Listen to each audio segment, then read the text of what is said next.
to the first episode of Jank Brews. Today we're going to be brewing with Hoarding Broodlord in standard as always, and then playing some matches. I think we're in the middle of Diamond in Ranked. We'll see how this does there. As mentioned, the namesake of this deck here is Hoarding Broodlord. Criminally underplayed in standard, if you ask me. Don't know if it's taken us to Mythic. Not a lot of time left. We've been doing a lot of brewing, as usual. But there are a bunch of ways that we can cheat out a Hoarding Broodlord. In this first episode, we're going to work on the most obvious, which would be tokens. Orzhov tokens is already somewhat of a deck, and I think it can be improved with a Hoarding Broodlord. Just gives it a little bit of upside. Better payoffs near the end. So along with Hoarding Broodlord, we're going to be basically playing two different things here. We're going to be playing token generators and Silver Bullet toolbox type cards, which, if you get to know me, are some of my favorite things in Magic. Toolbox, tutors, things of that nature. So we got Virtue of Persistence for that.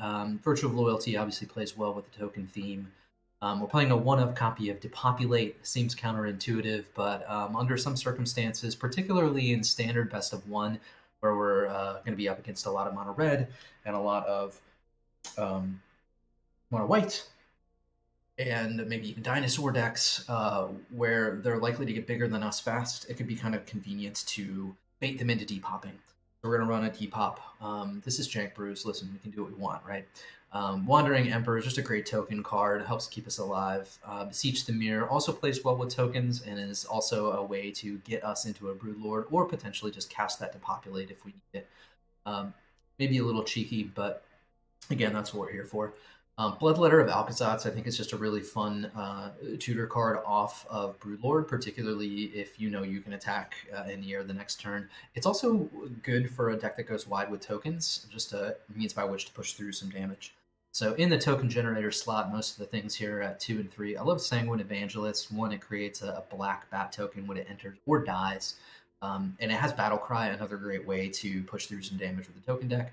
Obviously, Wedding Announcement. Maybe the best token generator card in Anthem effect.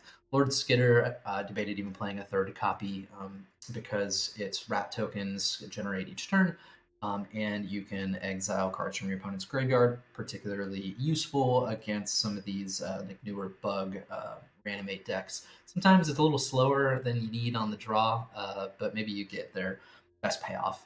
Rite of Oblivion plays well with tokens.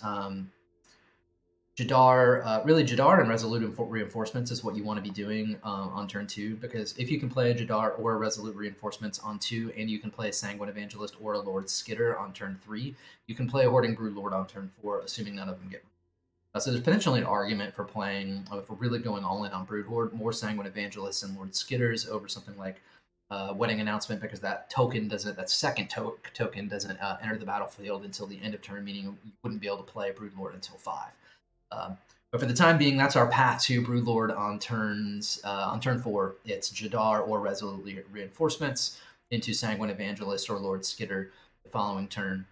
We got a couple Bitter Triumphs just as a convenient removal spell. An Intrepid Adversary is like a nice Silver Bullet toolbox card that you can grab off of Hoarding Broodlord. Again, another way to push through a bunch of damage. Destroy Evil is great for that.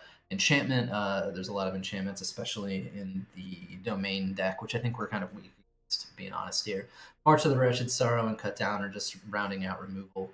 Could easily be something else. Pop over to lands. We've got our single copies of each of the I forget which of these are the channel lands. Ganjo and Takanuma. Plains and Swamps, Caves, Restless Fortress, full suite there. Shattered Sanctum. Raffine's Tower. I thought about maybe playing a copy or two of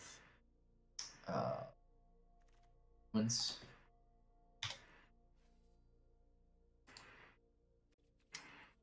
Well, you know what I mean. The land that destroys other lands. Really bad with the names of cards. You'll learn that quick.